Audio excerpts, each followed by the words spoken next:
Meus irmãos, nós passaremos então a exposição da Escritura. Eu já te convido para que abra a sua Bíblia, primeiro livro de Samuel, capítulo de número 13. Primeiro livro de Samuel, capítulo de número 13, nós vamos expor o capítulo inteiro nessa noite. Mas a princípio nós vamos ler apenas os versículos 8 a 14.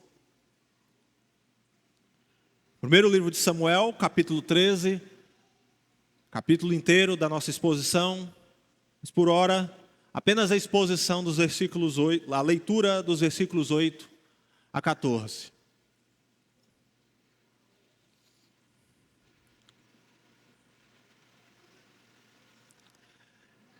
Nos diz assim a palavra: Esperou Saul 7 dias, segundo o prazo determinado por Samuel.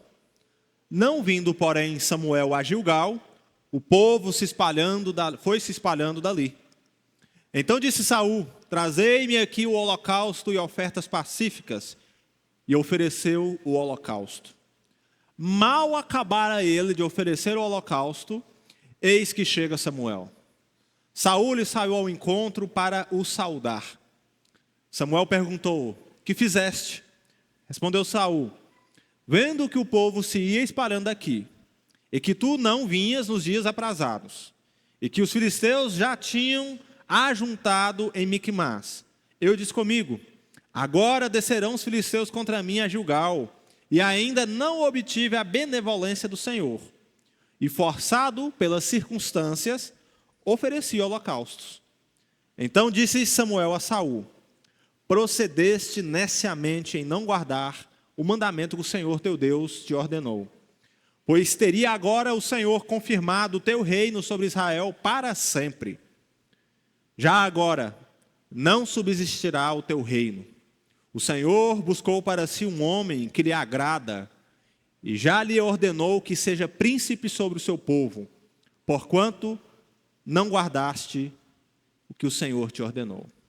Que Deus abençoe a leitura e a exposição da palavra de Deus. Meus irmãos, uma das grandes crises enfrentadas pela igreja em nosso tempo diz respeito ao modelo ideal de liderança. E significa que nós vivemos em um contexto caótico na formação de líderes bíblicos que sirvam as nossas igrejas.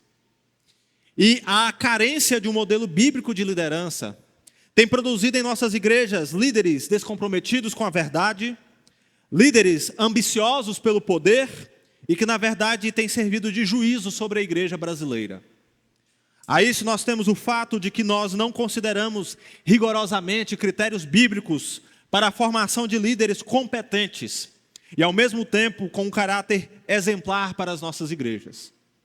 O resultado disso são igrejas com estruturas ministeriais frágeis, descrença na liderança, conflitos, escândalos envolvendo líderes e o surgimento de inúmeros líderes locais que não atendem aos requisitos bíblicos do ministério cristão. Em suma, líderes alheios aos parâmetros bíblicos de liderança se tornam uma verdadeira miséria para a vida do povo de Deus. E é exatamente sobre isso, o modelo de liderança caído, que nós vamos tratar hoje. Então eu te convido, meus irmãos, para considerar como o reinado de Saul é um grande retrato do modelo de liderança que nós não queremos para as nossas igrejas. Porque Saul, como líder máximo de seu povo, vai levá-los à queda. E não é isso que nós queremos. Nós queremos líderes que conduzam o povo de Deus, a igreja do Senhor Jesus, ao amadurecimento e ao fortalecimento. Nós queremos líderes que protejam a igreja de Deus no meio do nosso tempo. Então deixa eu te situar em nossa história. Até aqui nós vimos Samuel apresentar um Saul um tanto quanto difícil de decifrar. Ele é o belo jovem da casa de Quis que relutou intensamente para ser o rei de Israel. Saul é uma figura caricata, fácil de reconhecer. Ele era alto, belo, forte, tem status. Saul era um verdadeiro príncipe de verdade. Só que ele é meio estabanado. E apesar disso, nós vimos que Deus o empoderou para vencer a sua primeira batalha. Naás, o rei dos Amonitas, havia invadido algumas cidades de Israel, e ele chega a sitiar Gileade e ameaça o povo com uma derrota humilhante. Só que Deus vem sobre Saul e os amonitas são vencidos de maneira categórica. Enquanto o povo celebra o seu novo rei, nós vemos que Samuel estava preocupado com o destino da monarquia. Isso porque Saul já havia dado mostras de falhas no caráter. Então Samuel faz um discurso para responsabilizar Saul a respeito da sua unção e o próprio povo a respeito das suas responsabilidades perante Deus. O fato de Israel ter um rei agora não era razão para se acreditar que estava se emancipando de Deus. Muito pelo contrário, a aliança exigia de Israel obediência inegociável. E nós aprendemos com isso a importância de entendermos a centralidade de Deus para a vida da igreja. E que a transitoriedade dos líderes é um fator para nos recordar quem é o verdadeiro rei sobre a igreja, que é Jesus. Isso no fim nos ensinou que o poder sem obediência é inútil para o povo de Deus. Hoje nós vamos nos concentrar nos desafios imediatos após esse período de coroação de Saul. Nós começaremos um arco de 3 capítulos, capítulos 13, 14 e 15, que nos mostram uma sequência de erros graves de Saul, que vão culminar na sua rejeição como rei. E apesar de Saul ser o personagem em destaque da nossa história, nós vamos perceber que, em última análise, as lições da nossa história são aplicáveis à igreja. Isso porque nós veremos que o desvio de Saul se tornará um desvio para o povo de Deus. E nesse sentido, nós temos uma grande lição sobre a necessidade de líderes permanecerem fiéis para que o povo de Deus seja abençoado. E ao mesmo tempo, o povo de Deus é chamado a refletir a respeito de questões mais particulares, como a vaidade, a ambição, o orgulho, coisas que habitam no coração humano. Eu quero recordar aos irmãos que estamos numa série de sermões chamada A Ascensão do Reino, e nós estamos nos aproximando da apresentação do rei, que será um tipo de figura que, na verdade, aponta para o reinado de Cristo sobre o seu povo. Então, hoje eu quero expor aos irmãos o capítulo 13 de Samuel, em que nós veremos a primeira grande queda do rei Saul. E no final, eu voltarei com algumas aplicações para a igreja. Agora, a fim de deixar claro a ideia central do nosso texto, você precisa saber que nós estamos tratando sobre o rei caído que levou o seu povo ao desvio. Portanto, Saul é um modelo de liderança caído que nós não queremos. Ele é um modelo de liderança que nos ensina, na verdade, a importância de obedecermos aos padrões exigidos por Deus para líderes. E é isso que nós queremos para a igreja do Senhor Jesus. Líderes que entendam a importância inegociável de obedecer à ordem de Deus para a igreja. Então vamos lá. Já se passou algum tempo desde que Saul foi coroado rei sobre Israel. O texto diz que já havia se passado 1 ano desde a sua coroação. Nós já vimos que ele havia sido bem sucedido na sua primeira batalha. E agora nós vamos começar a ver um Saul muito mais próximo do que nós estamos acostumados a imaginar. Apesar de já ter se passado um período de provação do seu reinado, Saul ainda não tomou nenhuma providência sobre os seus inimigos mais ferozes, os filisteus. Pois veja, embora os filisteus dominassem de maneira significativa sobre várias cidades de Israel, inclusive a própria cidade de Saul, nós vemos um Saul muito mais preocupado e ocupado com a sua própria reputação. O texto nos mostra que Saul está preocupado em formar um exército permanente para si próprio. Ele escolhe para o seu exército particular 3.000 homens de batalha. E Saul divide esses homens em 2 pilotões de soldados, no qual ele vai liderar 2.000 desses homens, e Jonatas, seu filho, comanda os outros 1.000 deles. O detalhe interessante é que nós vemos o texto dizer que Saul dispensou o restante dos homens para suas casas. Então nós vemos um Saul muito preocupado em intimidar por meio do poder, que propriamente lidar com o problema real de Israel, que era a ocupação filisteia da terra prometida. O que reforça isso é o fato de que, apesar de Saul formar um exército ele não faz nada. Saul não está tomando providência no nosso texto sobre as invasões inimigas que oprimiam o povo de Deus. Pelo contrário, ele resolve montar um acampamento em Micmas, a região montanhosa de Betel, enquanto Saul está parado, com a maioria dos seus soldados sob seu comando. A nossa história nos diz que Jonatas, o seu filho, com um destacamento bem menor de soldados, vai para Gibeá e derrota os filisteus. Desde que Saul havia sido ungido por Samuel como rei, desde o tempo que Saul era apenas o azarão, filho de Quis, os filisteus dominavam Gibeá, que era a sua própria cidade. O Espírito de Deus chegou a empossar Saul quando ele chegou na sua própria cidade, naquele episódio com os profetas. Mas depois de tanto tempo, Saul está preocupado com a sua própria proteção.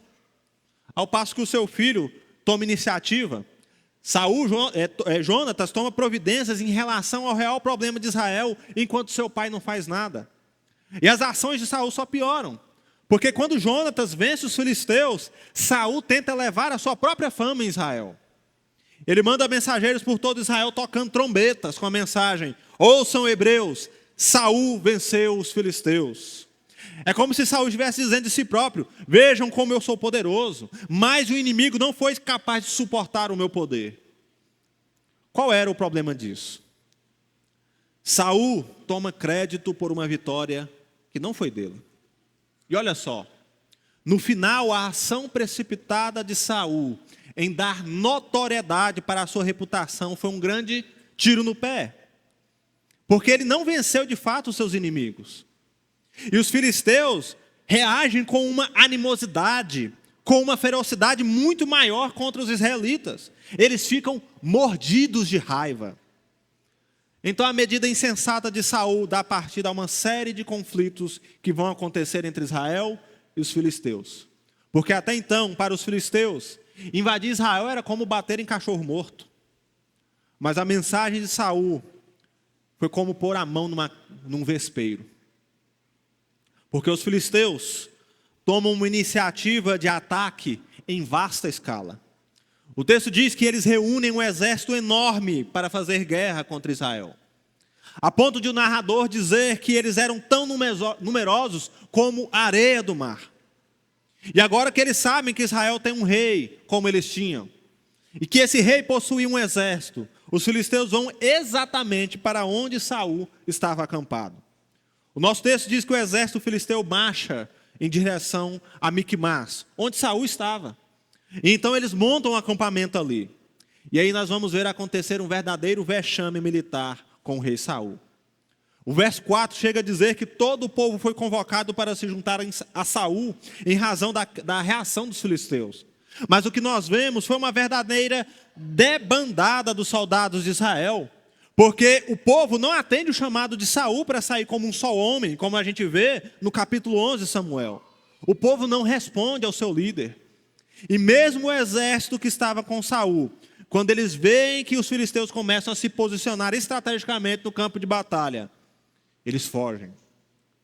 Os soldados não voltam nem mesmo para suas cidades, pois poderiam ser encontrados pelos filisteus.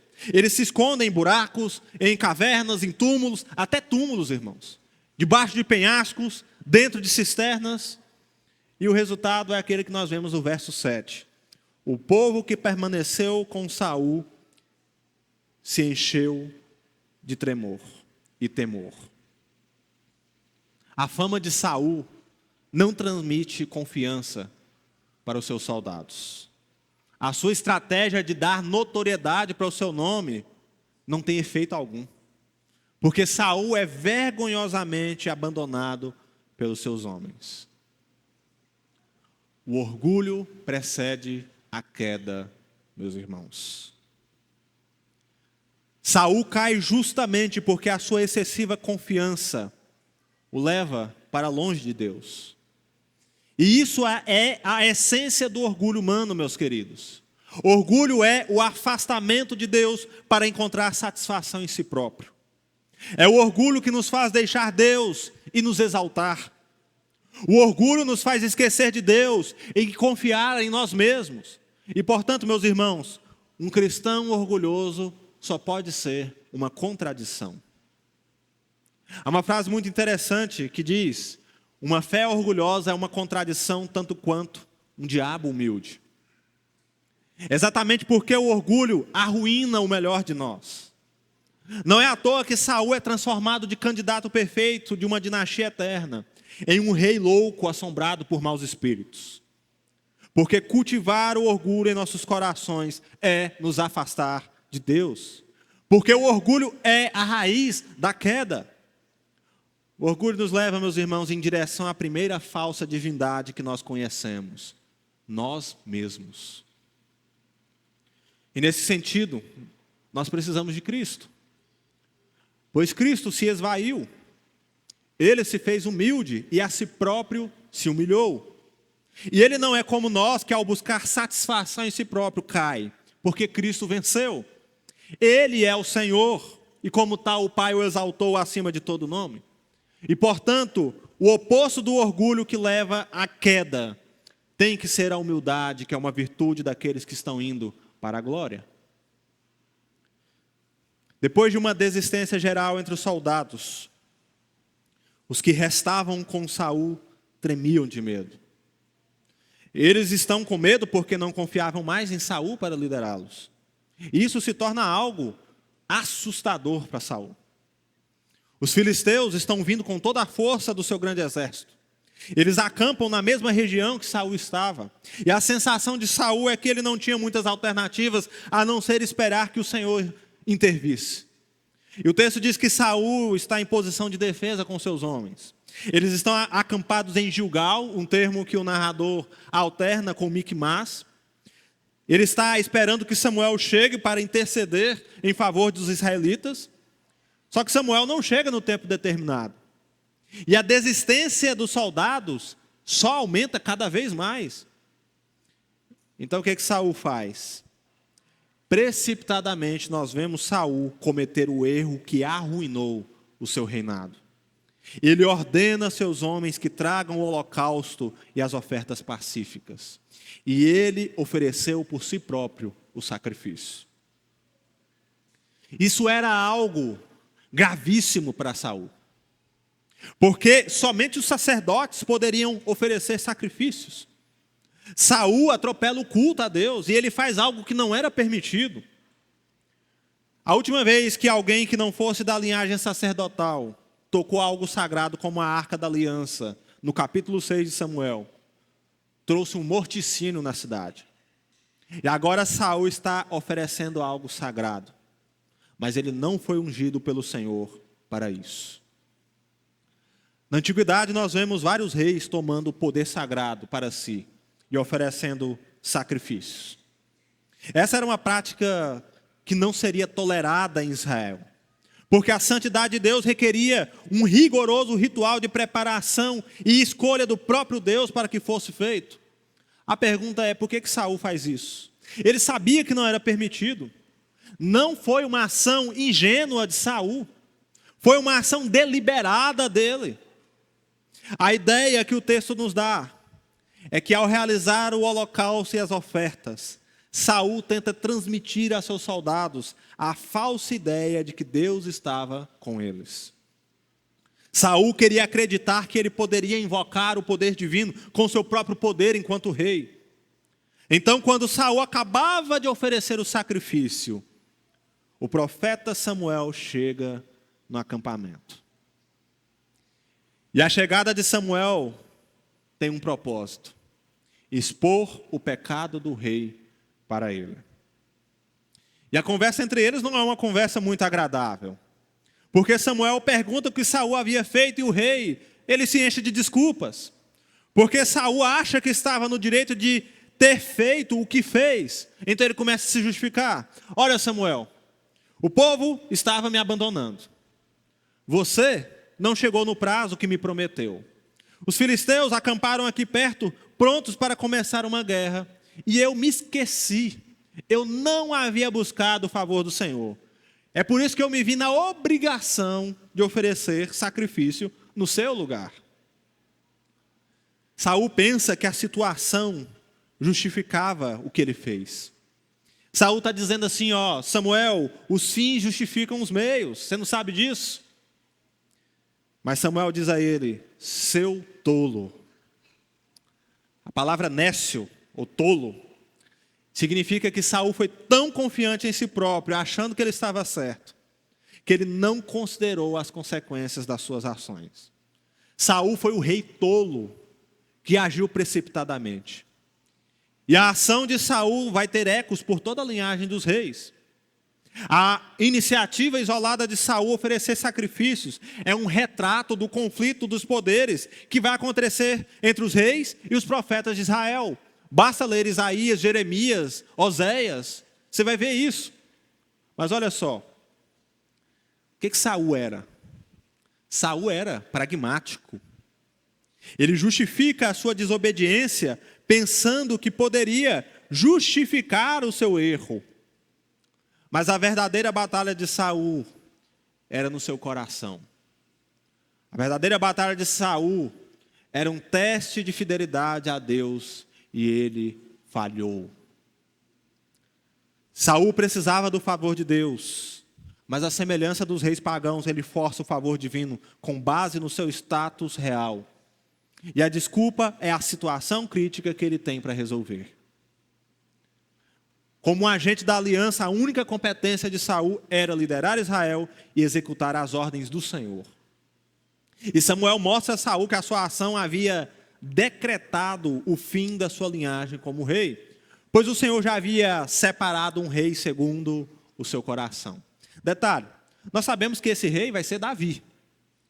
Pela idade de Saul, seus prováveis 30 anos, Davi deveria ter aqui uns 5 anos de idade. E aqui nós aprendemos uma importante lição, meus irmãos. O fim não justifica os meios. Andar perante Deus não se trata de um vale tudo para se obter o que nós queremos. A mentalidade pragmática do nosso tempo diz: se dá certo, então está certo. Mas a vida cristã não se resume a ação e reação. Isso é uma mentira satânica, meus irmãos. A vida cristã diz respeito à obediência prazerosa e à satisfação no Deus que nos chamou. Esse foi o ministério do nosso Cristo. Não foi isso que Jesus disse? Porque eu desci do céu não para fazer a minha própria vontade, e sim a vontade daquele que me enviou. Jesus não estava interessado, meus irmãos, em manipular etapas para realizar seu ministério. Mesmo na morte, embora ele sentisse o peso do pecado dos eleitos sobre si, ele não cogitou meios mais fáceis. Muito pelo contrário, em todo o seu ministério, Jesus esteve comprometido em cumprir rigorosamente a vontade de Deus. E é em razão da obediência de Cristo que nós temos salvação. O nosso Deus se importa com os meios que nós utilizamos para fazer as coisas. Com Deus, o utilitarismo não tem espaço, não tem vez. Com Deus não se trata das nossas preferências ou das nossas especulações, mas sim no cumprir a sua maravilhosa vontade, pois Ele é Deus e não nós. Com Deus não tem jeitinho, irmãos. O Senhor não é um Deus que está disposto a barganhar e não tolera isso como aceitável entre o povo dele. Mas Ele ordena a nós que, como servos, devemos cumprir a sua vontade. O quadro que é pintado para Saul é um quadro de desespero. Ele tem consigo o pequeno exército de 600 homens. Cerca de 80% do exército de Saul, literalmente, havia desertado. E o problema de Saul aqui é duplo. Ele é o líder que estava muito mais preocupado consigo próprio do que com o povo de Deus. E ele é o líder que peca deliberadamente pensando que forçará o favor do Senhor. Mas a situação para ele vai de mal a pior, porque veja, enquanto Saul vai de encontro a seu filho Jonatas em Gibeá, o exército filisteu se desdobra em 3 destacamentos de soldados. A ideia que o texto nos dá é que Saul está sendo cercado em várias direções pelo exército inimigo.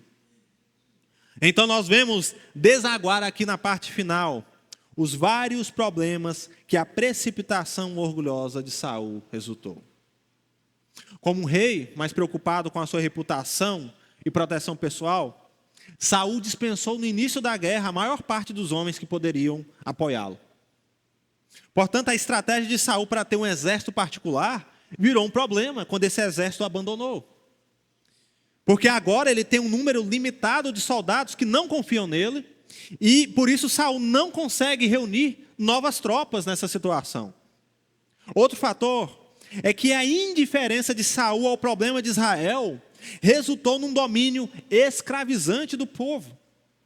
O texto nos diz que Israel era dependente dos filisteus, pois não havia entre os israelitas nenhum ferreiro sequer que pudesse trabalhar o metal. Além disso, o texto registra que havia uma decisão dos filisteus proibindo que os israelitas fizessem qualquer arma de batalha. Os filisteus forçavam os israelitas a irem até os seus próprios ferreiros para afiar os arados, enxada, machado ou qualquer ferramenta. Essa era uma forma de controle. Porque através do domínio da metalurgia, os filisteus garantiriam que não haveria o crescimento de um exército armado devidamente em Israel. Existia uma relação de dependência de recursos de Israel para com os filisteus. E agora esse povo que escravizava Israel com a tecnologia se tornou o principal inimigo dos israelitas. Isso nos mostra que a maneira de Saul liderar não era muito inteligente. Porque Saul centralizava o poder bélico de Israel todo em torno de si. Os soldados treinados eram uma tropa pessoal sua. Saul reunia ao redor de si homens que pudessem protegê-lo, que pudessem intimidar e que estariam de prontidão ao seu comando. Só que esses homens e todo Israel não possuíam arma alguma, segundo o texto, a não ser Saul e Jonatas. Olha a incoerência. Perceba, Saul forma um exército de homens desarmados. Porque nós sabemos que a força do exército de Israel não estava no poder bélico, mas sim em Deus. Só que aqui, Saul está liderando batalhas, ele está formando exércitos, mas sem a devida preparação do seu povo. Além disso, o fato de Saul ter oferecido sacrifício é uma demonstração de que ele sairia à batalha por conta própria. Quando, na verdade, Deuteronômio capítulo 20, versos 1 a 4, ao falar sobre as prescrições para a guerra, nos diz que o sacerdote iria à frente do povo para dar as devidas instruções do Senhor. Porque essa era a ideia. Israel só guerrearia com a instrução do Senhor Deus. Não era o seu rei que lideraria, mas Deus. Saul não se importou com isso. Saul queria o crédito. Saul queria liderar pela sua própria voz. Ele quer reunir em si próprio todo o poder, seja numérico, seja bélico, ou mesmo as ordens de batalha.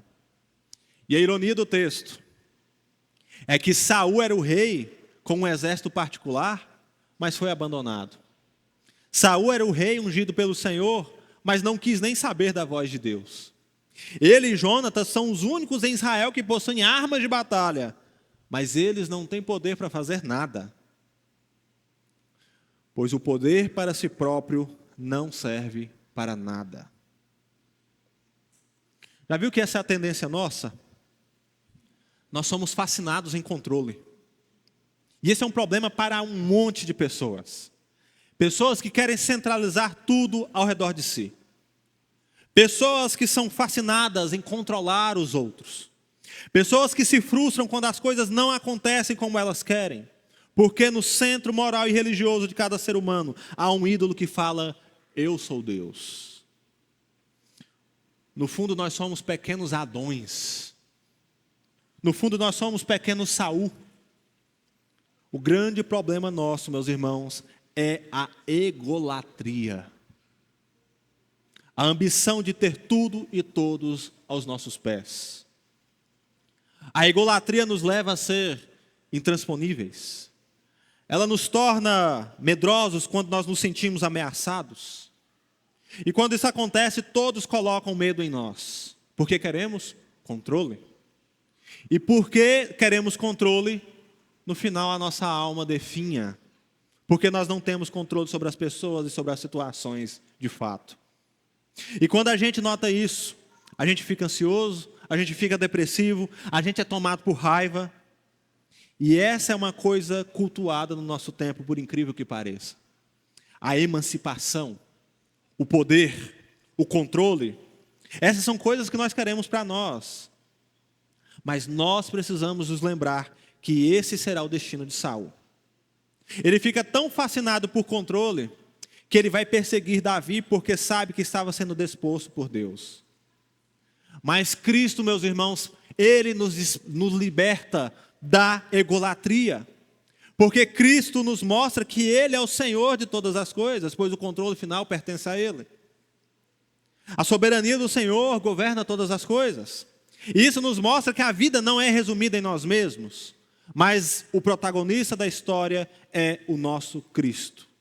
Pois Deus derramou abundantemente sobre nós em toda a sabedoria e prudência, desvendando-nos o mistério da sua vontade, segundo o seu beneplácito que propuser em Cristo, de fazer convergir nele, olha o protagonista da história, na dispensação da plenitude dos tempos, todas as coisas, tanto as do céu como as da terra. Efésios capítulo 1, versos 8 a 10. Somente Cristo, Ele é o alfa, Ele é o ômega, e isso é tudo que importa para o povo de Deus. Portanto, do que nós precisamos nos lembrar? Nós vimos que o orgulho precede a queda, pois é o orgulho que nos distancia de Deus, nos fazendo buscar realização em nós mesmos. Nós vimos que o fim não justifica os meios, porque nós cremos em um Deus que estabelece sua vontade e não dá margem para jeitinhos para barganhar com Ele. E por último, nós vimos que o poder para si próprio não serve para nada. Ainda que essa seja uma tendência geral do nosso tempo, no fim, buscar esse tipo de poder só beneficia a nós mesmos. E essa não é uma postura que nós queremos no reino de Deus. Essa não é uma postura para a igreja. Agora deixe-me trazer algumas aplicações. Acima de tudo, meus irmãos, eu queria que vocês entendessem que o nosso texto retrata para nós os modelos de liderança a serem evitados. Porque Saul é um retrato disso. Ele é um líder caído. Ele é um líder que dá o exemplo do que nós não devemos fazer. Ele é um líder que falhou porque era desobediente. Ele é um líder fracassado porque não observou a vontade de Deus. E por essa razão, a história de Saul é um grande chamado para nos preocuparmos com a liderança das nossas igrejas, para que tenhamos lideranças saudáveis e ordenadas por Deus. O primeiro modelo de liderança que nós não queremos são os líderes orgulhosos. Esse tipo de modelo é uma lástima para a igreja porque eles são incorrigíveis. Líderes orgulhosos não estão dispostos a reconhecer quando erram porque confiam demais em si mesmos. Porque não cultivam em seus corações uma das principais virtudes cristãs, que é a humildade. Pois Deus resiste aos soberbos, mas dá graça aos humildes. Líderes orgulhosos levarão a igreja ao erro, porque estão mais comprometidos com seus próprios nomes do que com o nome de Deus. Portanto, a soberba é uma falha de caráter que sempre será destrutiva para a igreja. Pois a soberba é a raiz das discórdias, dos conflitos, da inveja, da autopromoção e da autoexaltação. E isso sempre será um problema para a igreja. Liderar a igreja não é para ser uma tarefa fácil. E isso, no mínimo, deve nos fazer humildes e reconhecer que nós não somos suficientes. O ministério sempre nos confrontará, meus irmãos, ao perceber as nossas falhas, a nossa incapacidade, as nossas negligências. E essa verdade nos mantém humilhados, porque todo aquele que se exalta será humilhado, mas o que se humilha será exaltado. O segundo modelo de líderes que nós não queremos são líderes pragmáticos, porque eles mudaram a verdade de Deus em mentira. Romanos 1, verso 25. Pragmatismo é a tendência que impera no evangelicalismo brasileiro hoje.